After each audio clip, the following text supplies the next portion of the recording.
To get on the 30 under 30, we're looking for people who are entrepreneurial. We're looking for change agents and change makers. We are taking great steps to source beyond the usual places to find people who have not been kind of quote unquote discovered before, or at least the world hasn't heard about them, and to make sure that, again, this list continues to be a true meritocracy and be a list that looks like America looks today. If I wasn't already a little bit suspicious of the meritocracy part, then I definitely am now. We're looking for change agents and change makers.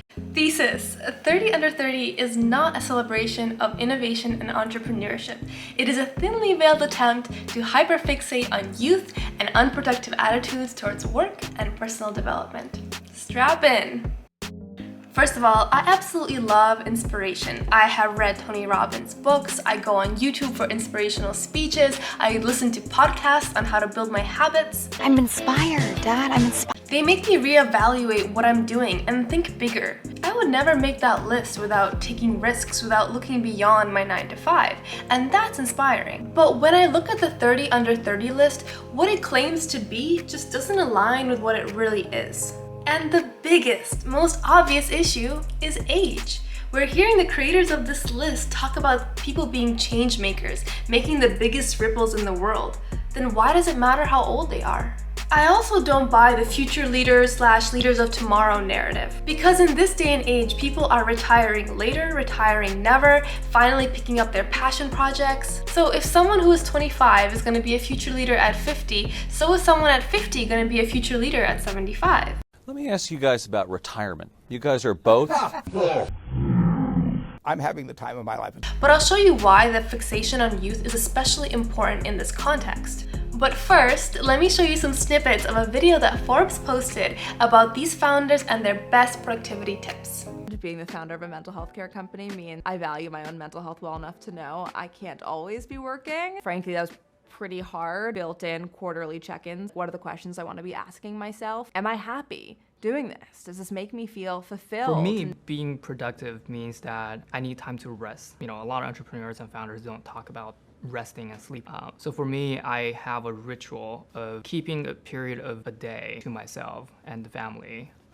And that helps recharge me. Setting constraints is really healthy, even if it feels really overwhelming. Kind of going through like, are you hungry? Did you sleep well? Did you exercise? You know, did you drink water? All of these like basic things that you can tend to forget about, but are very important for anything else that you're doing. I was extremely unhealthy in the past few years. I'm actually starting to work out, which has been a big positive. These people are literally saying, I haven't found ways to effectively set boundaries between work and life. Work has been all-consuming. I have quarterly check-ins with myself to decide whether or not I should be doing this and whether this makes me happy. I genuinely think that a big part of this glorification is attractiveness. That person might tell you that they have had the most miserable, stressful year of their lives, but because they are dressed well, eloquent, and in a position of power at an early age, we romanticize their success. Extremely unhealthy. If the same person was talking about running his company and he was hunched over with big bags under his eyes and his pajamas because he hadn't showered in 3 days, we would probably think very differently about what success means. So youth is a very important part of painting a convincing image that these people are aspirational. With the other part of the convincing image is filtering out everyone who has had a failed business venture and hasn't been able to succeed in the past year. One of the reasons I'm seeing it in such a negative light is because there is not an emphasis on ideas in this whole hierarchy. There's an emphasis on people. And while I was scrolling the site, I found this amazing ad by Dell that put a little inspiration in me. There's an innovator in all of us. Now that is a different message than what the Forbes is putting out. So what they're doing is they're focusing on the people and then they're segmenting them into different specializations. Even though entrepreneurs are known for being generalists and going from industry to tackle different types of problems, they're putting people in these silos and saying, here is your future leader in healthcare, even though that's probably not the case. They're not saying, here are the 10 most disruptive ideas in healthcare this year. So back to segmentation, the way it's portrayed is this specialization at a very early age. And in our society, I believe there's a very predominant mindset that specialization is the most productive mental model. Something like, if you do the same math problem for about 40 hours, you're gonna get really good at doing that math problem. You're gonna be the best at that math problem. It seems like common sense. But there are other mental models. Here's one of my absolute favorite TEDx talks. And in fact, when scientists study elite athletes, they see that they spend more time in deliberate practice, not a big surprise. But when they actually track athletes over the course of their development, the pattern looks like this. The future elites actually spend less time early on in deliberate practice in their eventual sport. They tend to have what scientists call a sampling period, where they try a variety of physical activities, they gain broad general skills, they learn about their interests and abilities, and delay specializing until later than peers who plateau at lower levels. The 30 under 30 timeline, just like 20 under 20, 40 under 40, any kind of timeline has no sympathy for a sampling period, a period to sit still and think about what do you actually want to do in life, or what problems do you actually want to solve. An economist found a natural experiment in the higher ed systems of England and Scotland. In the period he studied, the systems were very similar, except in England, students had to specialize in their mid-teen years to pick a specific course of study to apply to, whereas in Scotland, they could keep trying things in university if they want. And his question was, who wins the trade-off, the early or the late specializers? And what he saw was that the early specializers jump out to an income lead because they have more domain-specific skills. The late specializers get to try more different things, and when they do pick, they have better fit, or what economists call match quality. And so their growth rates are faster. By 6 years out, they erase that income gap.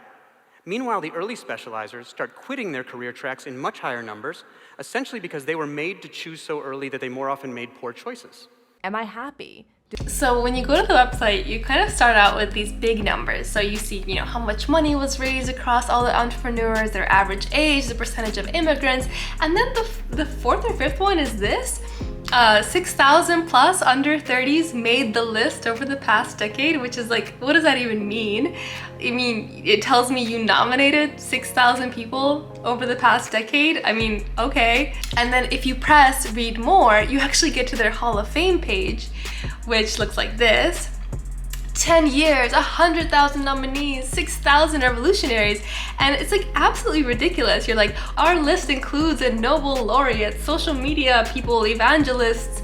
Okay, you made a list and then you put all these famous, successful people on it? Keep going, look at the first bio that they published. Is this guy, Austin Russell, became the world's youngest self-made billionaire at 25 years old when Luminar went public. When I read that, I still have no idea what his company did, why it became so big. Did it solve a really critical problem?